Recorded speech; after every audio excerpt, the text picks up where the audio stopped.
We're in the information age, but facts are in short supply. Reject the noise, ask bold questions, and seek the truth with FBI whistleblower and common sense extremist Steve Friend.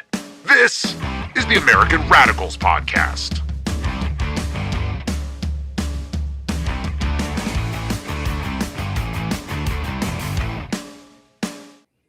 It is the American Radicals Podcast. It's Thursday, February 19th, 2026, coming to you live on rumble.com/amradpod, YouTube at amradpod, and the audio, as always, on Spotify, which will drop right after we get done today because we come to you live every weekday at noontime. So around 1 o'clock if you like to watch us over on Spotify. And as always, make sure you do all those little things to help us trick the algorithm, like, share, subscribe, follow. I think I've touched them all.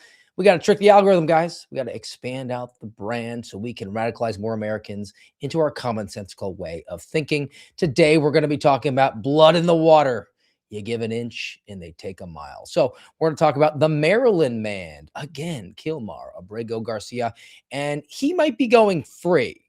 Texas Republicans are going soft on deportations. Democrat cities are looking to hashtag resist against ICE. California joining the World Health Organization. FISA courts are getting friendly with a minister of truth, and an update on Russiagate. A lot to get to. Let's get after it.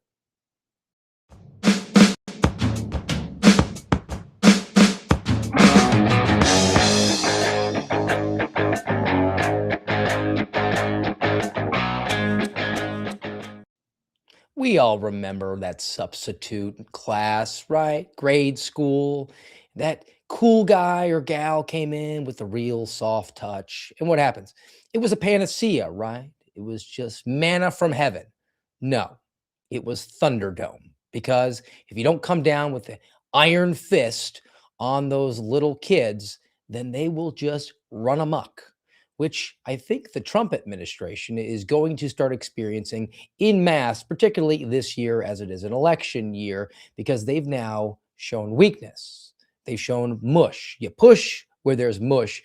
And I believe the real seminal moment to the indication that we're going soft came last week, which we did touch on. But to cue us up, this is Tom Homan announcing a modern-day Dunkirk in Minnesota.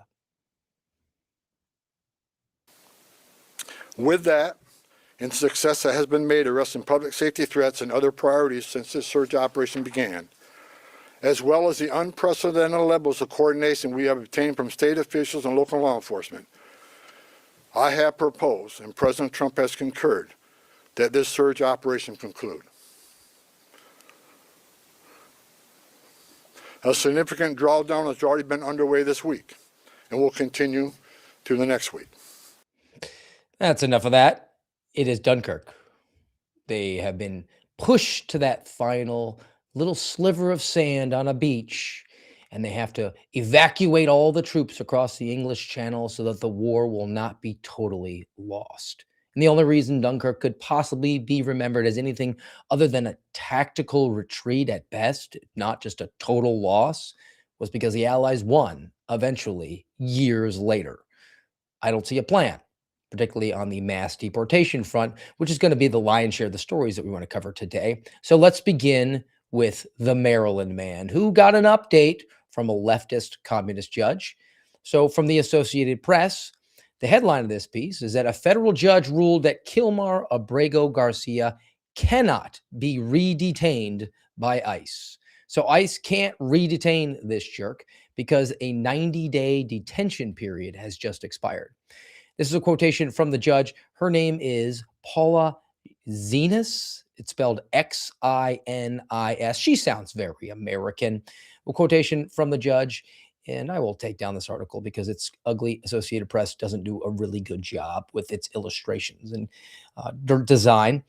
The judge says, the government made one empty threat after another to remove him to countries in Africa with no real chance of success.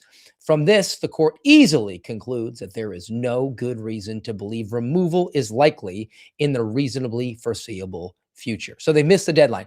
They had 3 months to develop a plan to evacuate this guy, deport him out of the country, and they just couldn't get that deal done. And why were they trying to make the deal to begin with? Oh, because they went soft originally.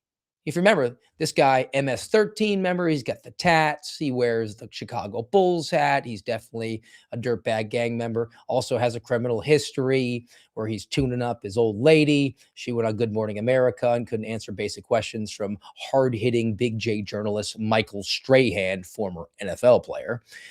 And he gets kicked out of the country. He's from El Salvador. He's an illegal alien. He's not part of our melting pot. He's from El Salvador. We sent him to El Salvador. And then because the Trump administration went weak in the knees, they brought him back. But they had a secret plan. We are really going to be mega, MAGA Doppler on top of this one. And they decided to charge him with additional criminal charges related to human trafficking. So not a good guy. And actually, I found the video, if anybody needs it.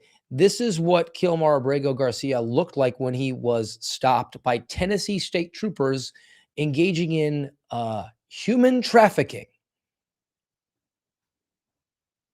Hello, sir. How are you? Good, and you? All right. Everything good? You got a bunch of people in here, don't you? It's one for sick. Yes. Go back to work. Gotcha. Where are you working at? Where? Where? San Luis, Missouri. Missouri? Yes, sir. Gotcha. Okay. But I'm from to Maryland. Okay.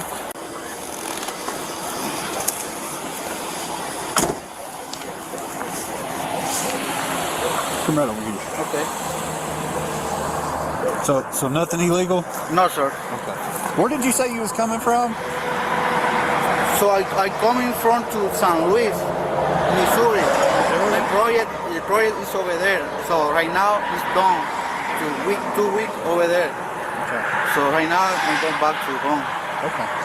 Yes, sir. So stay right there. I'm gonna get my dog out. Okay. Okay. But did you see how squad at the back? There's 8 people in there. Yeah, I know. I didn't know that. They put an extra row of seats in there. Yeah. So he's getting paid all these people, probably to Maryland, I would say, if I had my He guess. said they all work together. Is what he's telling me. But he's the only one that knows So, English. so let me ask you this: they don't have any luggage in there, right? No, they don't have any luggage in there because they're doing human trafficking.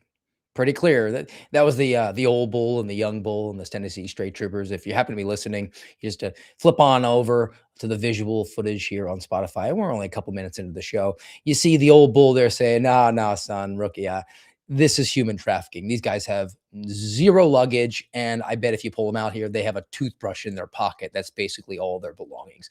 This happened in 2022, not a recent case, but it's now being adjudicated. And apparently, because of the softness of the Epstein administration, that is the Trump Bartu administration, on illegal alien deportations, they just couldn't get a deal done. And they listened to the judge and brought this dirtbag back to America and thought, all right, we're going to get him. We're going to get him with extra charges, which are not adjudicated quickly, certainly not within 90 days. And now they've missed another deadline. Apparently there was negotiations to send him to some African country. I think Costa Rica said they would take him, but I guess it sounded too tropical to Department of Homeland Security. And Department of Homeland Security, though, wanted to make sure that the American people knew just how unhappy they were with this communist judge, who is not a mystery to them. They've been dealing with this communist judge for a long time, particularly on Kilmar Abrego Garcia. This is a statement from the Assistant Secretary of Homeland Security, Tricia McLaughlin. She criticized the ruling. She said, quote, "If this matter were actually about law or due process, Kilmar Abrego Garcia would already be deported and would never set foot in this country again." Madam Assistant Secretary of Homeland Security, who would be doing the deporting? Oh, you? You. Why haven't you done it then?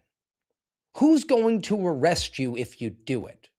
Is this judge going to slap the handcuffs on? Or is this judge going to say, I'm issuing an order. You're out of compliance with me. I'm going to hold you in contempt. And then the United States Marshals Service would come and execute an arrest warrant on you, the Assistant Secretary of Homeland Security? Or maybe if you all got on the same page, same sheet of music, you would come to the inevitable conclusion that that communist judge doesn't have arrest powers and the Maryland man should have been booted out of the country long ago. If you need a viable plan, how about we just toss him out of a helicopter over the ocean? That's viable. Would certainly save the taxpayers. Why don't we do that? Oh, we gave him due process. We actually gave him due process a couple of times. He doesn't get the due process that American citizens get because he's not a citizen. He's not entitled to those certain rights and privileges that we have because we're engaged in a social compact with our government. He's not part of that. His due process is you came in here against our rules and our laws, you gots to go, and you didn't go, so we toss you out of the helicopter. Or we put you to a maximum security prison in El Salvador. And if a communist judge gets a case of the feels, we say, oh, well, because that's where we're at. The social compact, as much as I like to reference it, is shattered at this point. But apparently only one side recognizes that. The other side, the Republicans, the small r Republican form of government constitutionalists, no, they're not. They're 90s Democrats at best. But they're the ones saying, we can all get along. We want the same thing. No, you don't. No, communist judges want 10, 20, 30, 40, 50 million illegal aliens to remain in the country. And they will use whatever levers or power that are at their fingertips in order to get that done. And what have you done in response? You've shown your weakness. You've punked out. There's blood in the water, and the sharks are starting to circle. Now, this is just one story of illegal immigration. And let's show just how weak-kneed the spines of jello that exist in the Republican Party, particularly in a blood red state like Texas, particularly in southern Texas, which is along a border, which you would think would make them strong advocates for border security. But apparently, the Republicans in 2026 are getting MAGA Doppler worried about their electoral prospects. So they have determined that their best course of action is to soften, to go weak, and then just watch the sharks start to circle. So from Politico, the headline reads, in South Texas, the GOP immigration hardline is now political kryptonite. What they wind up doing is profiling a couple of Congress members who are up for re-election, as they all are every 2 years.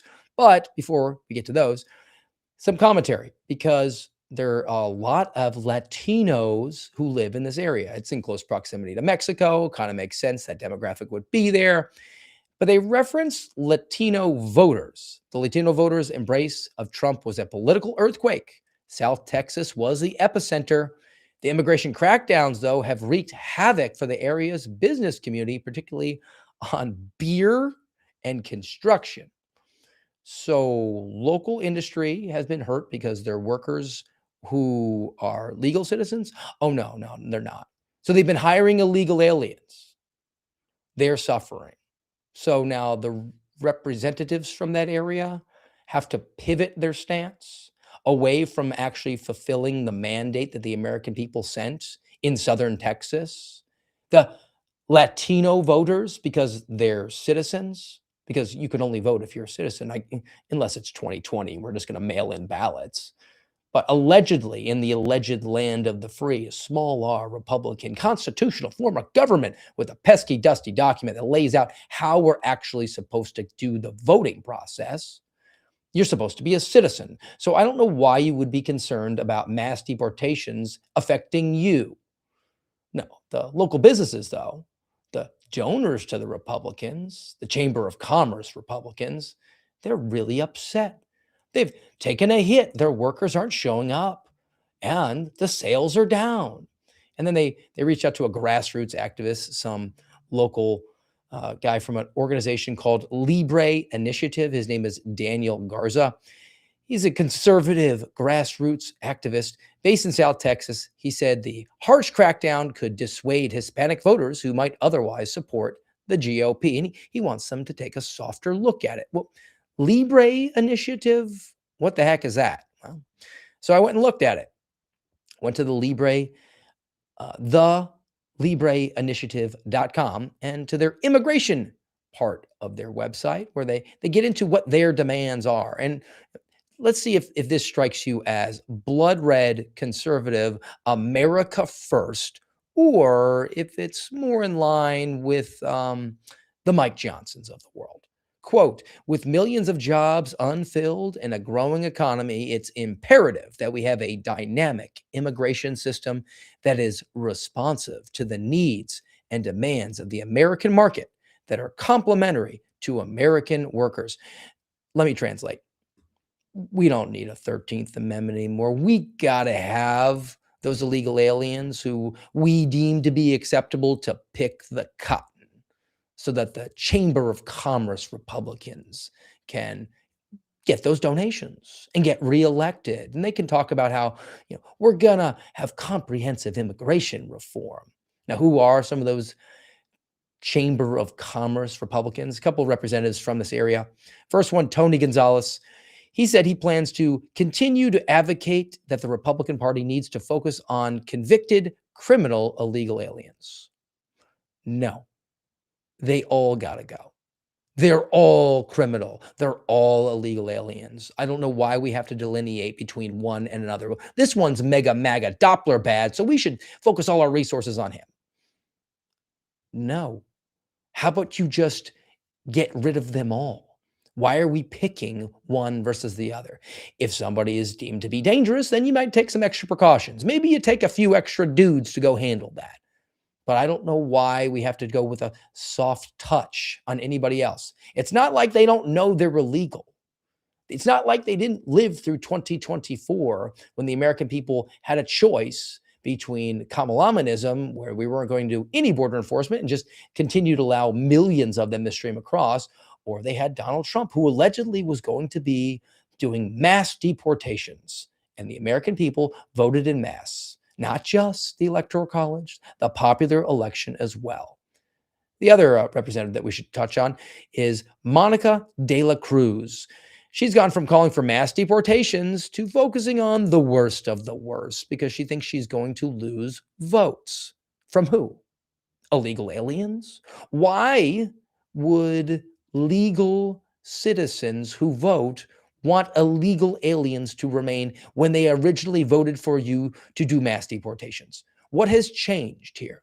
She also said she wants to create a new visa category for undocumented workers, illegal aliens, to fill the jobs, to pick the cotton. She wants to do more visas, which would allow work opportunities for illegal aliens rather than American citizens who live in her area, her constituents. Where's her focus? Oh, it's illegal aliens who live there. Not you, not the citizen, not the person who's actually going to the ballot box to pull the lever. Nothing but weakness. And it's worth throwing out too, because it is Politico. They're far left. They hope you don't read all the way down to the bottom, which you get a perspective that's probably more in line with my own, more in line with the AMRAD pods. And this comes from the county Republican chair, the Patricio County. His name is Rex Warner. He says, quote, I align with some of it, but very little when he's talking about Congresswoman De La Cruz, because he voted for mass deportations. And that's a guy who's in charge of the Republican Party in that county. Those are the people that show up to every grassroots event. Those are the ones that are out there waving signs, making calls, doing get out the vote efforts. And you have just turned away from them. You've spit in their face. You've shown nothing but weakness to appeal to who? Illegal aliens? Illegal aliens and those who are willing to employ them illegally and take away American jobs for the beer market in South Texas. You've shown your colors. You're weak. And do you think that that county chairperson is going to have a hard time getting people to volunteer to go and walk around and knock on doors, make phone calls, do $5, $10 contributions? Heck yeah. Because people voted for the mandate of mass deportations and they did not get them. Tom Homan stood up there and said, we're doing Dunkirk. This administration, this Epstein administration, has shown itself to be nothing but weak. You couldn't even get rid of one MS-13 gangbanger who tuned up his old lady and did human trafficking. Weak, pathetic. Now let's talk about some personnel matters, because the Department of Homeland Security got like $350 billion when they did the most recent budget, before they did the temporary shutdown, this, that, and the other. But what sort of people are we bringing in? There were all these advertisements about, oh, you join Homeland Security, you're going to get $50,000 bonus. We're going to lift all the age restrictions. I know people who are at the training academy right now. FLETC, FLETC, Federal Law Enforcement Training Center in Brunswick, Georgia. They're having people arrive there in wheelchairs, people who don't even speak English, people who are senior citizens, not really tip of the spear, but it's just such a massive organization. We're going to bring in just the best. And I saw this piece over at Wired, which got access to some sort of online forum for Homeland Security employees to just kind of throw their opinions back and forth. And I'm sure it's very curated what they pulled out, and I'm going to curate off of their curation, but just an idea for the sorts of people who are being brought in, because these are direct quotes off this online forum. Again, it's a Wired magazine article headline, inside the Homeland Security forum where ICE agents talk bleep about other agents. Some of the quotations here. All right. We've got, quote, in my humble opinion, IMHO, the situation with ICE operations have gotten to an unprecedented level of violence from both the suspects and the general public. I hope the Attorney General is looking at temporary suspension of civil liberties. Oh, that looks great. Let's just suspend the Constitution to save the Constitution. This is a law enforcement officer. This is somebody who allegedly raises their hand and swears an oath to protect and defend that pesky, dusty document in which has enclosed certain civil liberties. And this guy is saying, we don't need those civil liberties. Let's just suspend them. You could have justice, but it could be just us. That's one guy. How about another one? Again, from Wired magazine.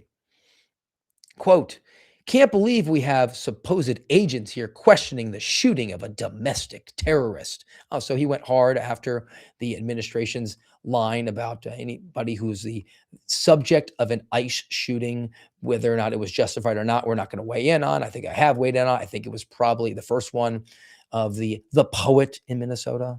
What was her name? I can't remember. That was within shooting policy, but we're going to call her a terrorist.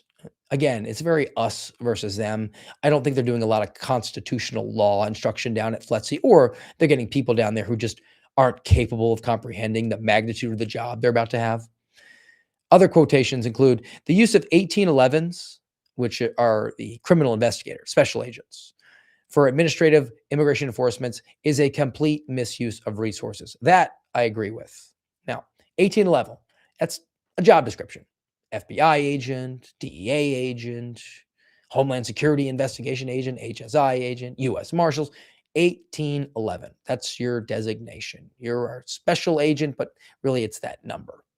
What are they doing with these enforcement and removal operations? Well, they're bringing in FBI agents to assist with them. And then the FBI can claim that they made arrests, which is not true. But who are 1811s by and large?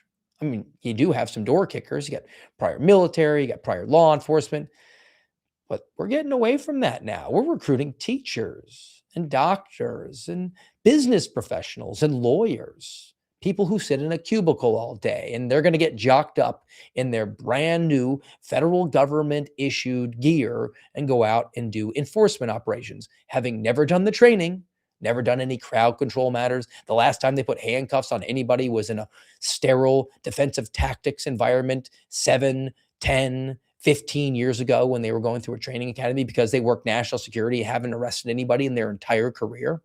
It's kind of a problem. It's creating a dangerous situation. And on this forum, they're identifying it. They're also talking about how these guys are turning in a lot of overtime. If you work for the federal government, you get capped. You cannot earn an unlimited amount of overtime. So you've got guys who are kind of working for free.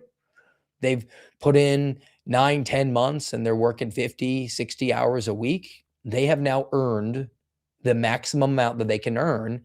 And that's going to breed a lot of contempt for them. Are you really going to be, how many people are patriotic enough to say, I'm working for free because I believe in the mission.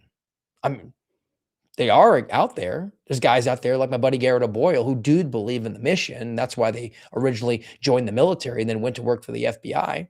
How many Garrett O'Boyles are there? How many people are just there because they're punching a clock and it pays more than a local sheriff's office does?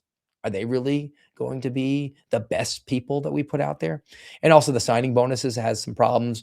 One guy signed on for a $50,000 bonus and he's got a $600 bump in his paycheck, every paycheck. I guess it was like an annuity. Another guy signed up for a $20,000 signing bonus and he only got 10. I guess they took out taxes and more than that because 50% taxes seems rather high. So these are the people. These are their gripes. They're bitching and moaning about here who are out there and then interfacing with the public. And then when the public is getting rowdy like they are in Minneapolis, that's why we're seeing maybe some quicker trigger fingers than we ordinarily would. They don't have a healthy respect for the Constitution, the civil liberties that everybody's entitled to, including the communists who are out there waving signs to get ICE out of there.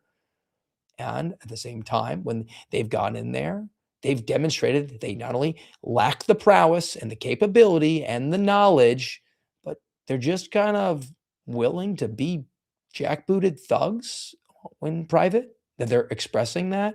That's not the best people.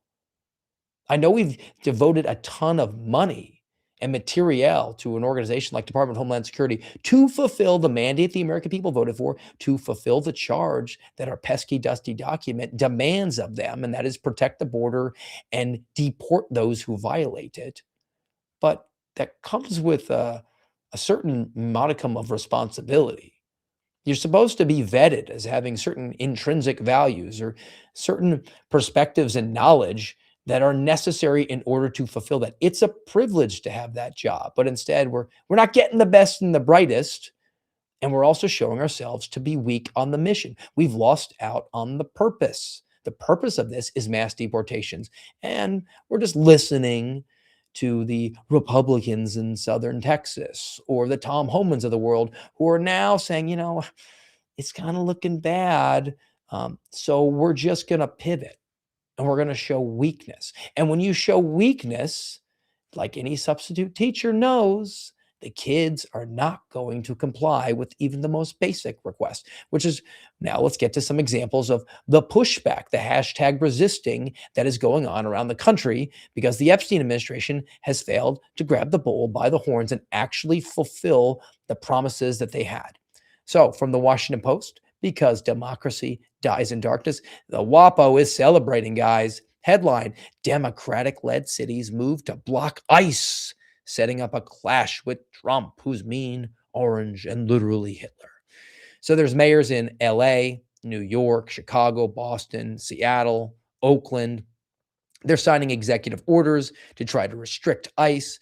There's also some local prosecutors that have gotten out there, particularly like in Philadelphia, saying we're going to charge these guys with local and state crimes that they're doing in the course of their federal responsibilities, which would never happen. These guys are scoped as long as they're not operating outside of the confines of their mission of enforcing federal law. I mean, if you go out there and you're supposed to be doing enforcement in an ERO operation and you just happen to walk over somebody and murder them, yeah, you wouldn't be scoped for that. But if you need to use violence in the course of your enforcement and removal operation, ERO, against the illegal alien who is violently pushing back on you, well, then you're not going to be charged with a crime.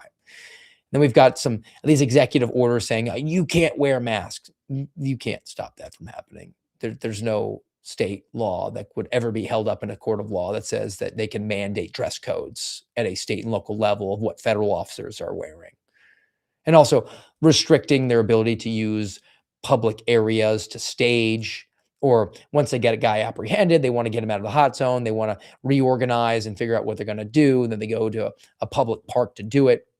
The mayor's not going to be able to do that, but it sounds really good. It's getting those localities, municipalities really fired up. Would they be so willing to do that, to get their people fired up and ready to hashtag resist, to be in the streets if there had not been a show of weakness? if Tom Homan had not pulled back all of the resources in Minneapolis, if there had actually been an explanation of, guys, we know that you're communists and you don't want us there, but it's in your interest to have your local police department, sheriff's offices to maintain public safety in the surrounding areas. And if you're not willing to do that, well, then we're going to do things like pull all federal resources, not just ICE. We'll pull everything. We're not going to be doing any sort of road upkeep on the interstate. We're going to stop all Medicaid funding, Social Security and SNAP benefits, VA, gone. Ceded territory. You all can choke on it. Or at the very least, how about a consent decree from the Department of Justice? How about you do what Obama did and Biden did and say, you guys are operating outside of what is acceptable for a local law enforcement agency that accepts federal funding. So we're going to come down and we're going to run things and we're going to make you pay for it. That's what a consent decree essentially does. But they're not willing to do that because they're showing weakness. There will not be nothing but further and further resistance. They've shown their mush. They've shown that soft underbelly, and the communist knows they can just keep on pushing. Now, this has all been about illegal aliens, but let's talk about something else. It always goes back to coronavirus, doesn't it? That's when the American people kind of started scratching their head, being like, World Health Organization? I thought you guys said the New World Order stuff was all just a figment of our imagination. That's just a conspiracy theory, other than George Bush Sr. talking about a New World Order. That's stuff of fantasy, of Hollywood, not real. Well, the World Health Organization is out and about, and they're still operating. And even though Donald Trump has pulled the American counterpart out of it, no longer doing the funding, no longer participating, some states are starting to get interested, particularly California. So this comes from the High Wire. My buddy, Tracy Beans, wrote it. Headline, beneath the headline, U.S. states are rejoining the WHO, the World Health Organization. So Gavin Newsom just announced California has become the first state to formally join World Health Organization's International Disease Platform to coordinate international responses to emerging public health threats. This is called the Global Outbreak Alert and Response Network. And just for a refresher on the World Health Organization, it's not just about a pandemic, anything that's considered to be a health crisis. The World Health Organization calls things like climate change, the sun monster, misinformation. You could characterize disobedient states, countries that aren't doing what we want. Those are health crises. And California has signed over to involve itself in that. How much federal funding does California get, and why are they continuing to get it? If they want to sign on to an international organization like they're their own country, it's ceded territory. Let it go or come down really hard. You can't fence straddle like they're trying to do in Minnesota and Texas and now California. And I reference the misinformation aspect, the way that the World Health Organization says, oh, that's a public health problem, right? Because people could be out there saying that a virus originated in a biolab in Wuhan, China, when very clearly it was a bat that flew 600 miles without stopping and then gnawed on a pangolin, which barfed into a stew in a wet market. That clearly had to be it. Who remembers the whole Disinformation Governance Board? Disinformation Governance Board. Oh, that gave us that Nina Jankowicz lady. Remember her? She was doing the Mary Poppins spiel. Yeah. Let's put this in your head for the rest of the day, Amrads. Get your barf bags ready. Laundering is really quite ferocious. It's when a huckster takes some lies and makes them sound precocious by saying them in Congress or a mainstream outlet. So disinformation's origins are slightly less atrocious. It's how you hide a little lie. It's how you hide a little lie. It's how you hide a little lie. When Rudy Giuliani shared bad intel from Ukraine, or when TikTok influencers say COVID can cause pain. They're laundering disinfo, and we really should take note and not support their lies with our wallet, voice, or vote. Oh, information laundering is really quite ferocious. It's when a huckster takes some lies and makes them sound precocious by saying them in Congress or a mainstream outlet. So disinformation's origin seems slightly less atrocious. Isn't that the face of evil? Nina Jankowicz. She was in charge of the Disinformation Governance Board that was proposed during the Biden administration. She wasn't the only person. She was actually recommended by somebody else. So, before we get to the meat and potatoes of it, I do have another video of somebody who works with Nina and actually was involved in employing her, who was just sitting in front of a senatorial hearing, and Senator Schmidt from Missouri. Did you, in your time at DHS, co-chair the Biden administration's Disinformation Governance Board? No, I was not the co-chair of the governance. Did you write the charter? In my time at DHS, I was the acting general counsel at DHS. Well, I have a memo here from you with a couple things that we're going to get into, but you wrote the charter, correct? I was, as I said, Senator, I was in a general counsel role, and in that role, everything came through. Did you have a role in picking Nina Jankowicz to be the executive director of the Disinformation Governance Board? I was not the hiring authority. Did you have input before she became Mary Poppins? Were you aware that she was going to become the executive director of the Disinformation Governance Board? I was aware. Yes. Okay. Did you support that? I am not going to get into internal conversations. Okay. Oh, that means yes. And for those who are listening, that's Miss Jennifer Daskal. I didn't really know her name until I saw a recent piece that come out about her, because she was definitely involved with the Disinformation Governance Board, which was very uber concerned about dis, and malinformation. As a refresher, malinformation is information that's wrong, but not on purpose. You just erred in providing that information. Disinformation is purposely lying. And then malinformation is information that is true, but it's just inconvenient for the Nina Jankowiczes of the world, the government representatives. And that's very offensive to their sensibilities. That's something that they definitely want to control. So let's talk about this Daskal character who is being questioned in the senatorial committee, because her name has now reemerged, and she's getting involved not with disinformation, or kind of she is. So this is a piece from the Washington Free Beacon. Headline: Biden official who created disinformation board appointed as FISA court advisor. Now, as background, her name is, again, this Daskal. All right. The presiding judges of the Foreign Intelligence Surveillance Court, the FISC, that's the FISA court, they have appointed Jennifer Daskal to serve as the amicus curiae for the court. What does that mean? That's like fancy Latin lawyer words. It's a friend of the court. She's an advisor on national security. Daskal served as the acting principal deputy general counsel at Homeland Security under Biden. She drafted the charter for the Disinformation Governance Board.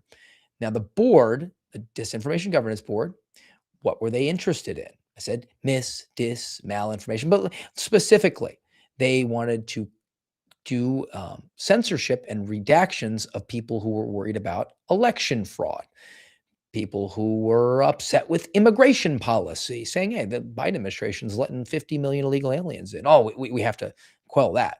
And stuff about coronavirus, the origins of it, vaccine hesitancy, all of that had to be controlled. And this woman was integral in creating that board, which never got off the ground, but it will reemerge whack-a-mole style when we get a governor, American Psycho, Gavin Newsom as president, American Psycho. What do you think? He'll just re-rack that entire thing and call it something different.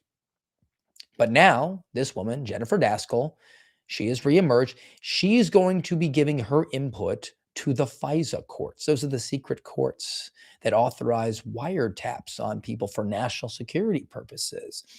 What are the problems with FISA? Who would probably have the greatest gripe against FISA in American history? I mean, any sort of violation of civil liberties, I think, is equally gripeable. But who is the most prominent person in public office or public persona who might have a problem with that? Oh, I know. The President of the United States. You remember there was that whole thing that happened in 2016 where the FBI colluded with Hillary Clinton to get the Steele dossier, which was essentially opposition research invented whole cloth out of nowhere, unsubstantiated, and then given over to the FBI, leaked to the media, which reported on it, so that the FBI could then take the media reports and double up on the Steele dossier. So they could say, oh, it's been substantiated in the Washington Post because democracy dies in darkness, or the New York Times at one point, a newspaper, or any of these other leftist communist rags. And then they got all that together and they went to the FISC, the FISA court, to get a wiretap on the Trump campaign so they could spy on his campaign. And has there been any sort of accountability for that? I mean, there's been lots of talk about it. Dan Bongino, former co-deputy director of the FBI, said he was shocked to his core when he was going back and reading about Crossfire Hurricane. And he couldn't believe all the guardrails fell down. Where's the accountability? Or are you just going to talk about it? Are you going to take any action? Maybe they will. We just did have a recent report. This one comes from Headline USA. Headline reads, new subpoenas issued to inquiry on response to the 2016 Russian election interference, with the picture of John Brennan there, another face of evil. So let's get MAGA Doppler excited, guys, because we're finally going to get accountability, or are we? Though the first subpoenas requested documents from months surrounding the January 27th publication of the Obama administration intelligence assessment, the latest subpoenas seek any records from the years since then. So essentially, what the intelligence community generated after the 2016 election was they said, Russia wasn't involved. In fact, there was nothing. And then Obama said, no, that dog won't hunt. I need you to generate something else for me. So they generated the exact opposite. It was an intelligence assessment and said, oh, Russia did impact the election. But then we got the special counsel, Bob Mueller, and they said, yeah, they might have, but it really wasn't a huge margin. And even if they did, the Trump administration wasn't colluding with them. They weren't coordinating with the Russians. So there was really no criminal activity there. And we're going to do subpoenas because it's an ongoing criminal conspiracy. Yeah, right. It remains to be seen whether or not we're going to see any sort of criminal action. We're not. That's what that means. That's actually reported in Headline USA. They finish up with this quote, it is unclear whether the investigation in Florida will result in any criminal charges. Spoiler, it won't. They all got away with it. Nobody's been held accountable. You can go after James Comey all you want and have those charges tossed out. There's been no government gangsters held accountable. They all got away with it. We don't even get a modicum of transparency where they reveal those Crossfire files, where all the guardrails came down. Hey, former co-deputy director of the FBI, Dan Bongino, instead of going on your podcast, why didn't you just open those files up? Then at least we would have known everything bad that the evildoers did. We would have known how the guardrails fell down and all the people that just didn't uphold their oath of office, the people that are going on forums like they are right now in Department of Homeland Security saying, we need to suspend civil liberties so we can save civil liberties. We need to know about all of those people. So not only are you not taking aggressive action on illegal aliens, on enforcement of actual law in this country, but you're not holding the guilty parties accountable, and you're not even giving us their names. You've showed yourself to be nothing but feckless weaklings, and there's blood in the water. This is an election year. It's a midterm election year. And I can't help but think maybe on November 3rd, I'll probably have something better to do. Why the heck would I vote for a Republican? The types in southern Texas who want to, we need people to pick the cotton. So perhaps we shouldn't do one of the very few charges that the American people demand of the federal government: enforce the border, deport evildoers. Why would I want to go and send people into federal office if that federal office can't deport a single MS-13 gangbanger who does human trafficking and domestic violence? You've been weighed, you've been measured, and you've been found weak. and there's blood in the water, there's nothing you can do about it.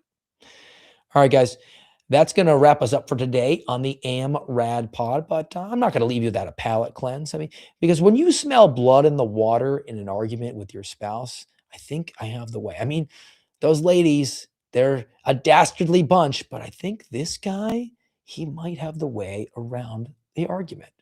Today's palate cleanse. You never listen to me. I do listen to you. You're making a big deal out of nothing. This is a big deal. No, it's not. I don't... You know what? You're right. What? I don't listen to you, and this is a big deal. You're right, I'm wrong, and I'm sorry. Okay, well, I'm glad that you were able to admit that you were wrong. Of course. Wait a second. I know what you're doing here. You're just saying I'm right because you don't want to fight. You know what? You're right. Big what? I am just admitting you're right so we don't have to fight. You're right, I'm wrong, and I'm sorry. Wait a second. You're doing it again right now. Oh my God, you're right. I am doing it again right now, aren't I? You're right, and I'm wrong, and I'm sorry. Okay, well, I'm glad that you were able to admit that you were wrong 3 times now. Of course. Okay, now I feel bad. Maybe I was making a big deal out of nothing. Maybe I was wrong, and I'm sorry. You know what? You're right. You did make a big deal out of nothing, and I was right, and you were wrong, and you should be sorry. Now go make me a sandwich. Wait a second! Legendary. Well done. All right, guys, that's going to do it for us today. If you haven't already, give us a nice thumbs up, a subscribe, follow all those things over on rumble.com/AmRadPod and YouTube @AmRadPod and Spotify @AmRadPod. Plan to be back with you. Hopefully the voice will be in full swing, still struggling mightily tomorrow, 12 o'clock Eastern. And until then, have a great day.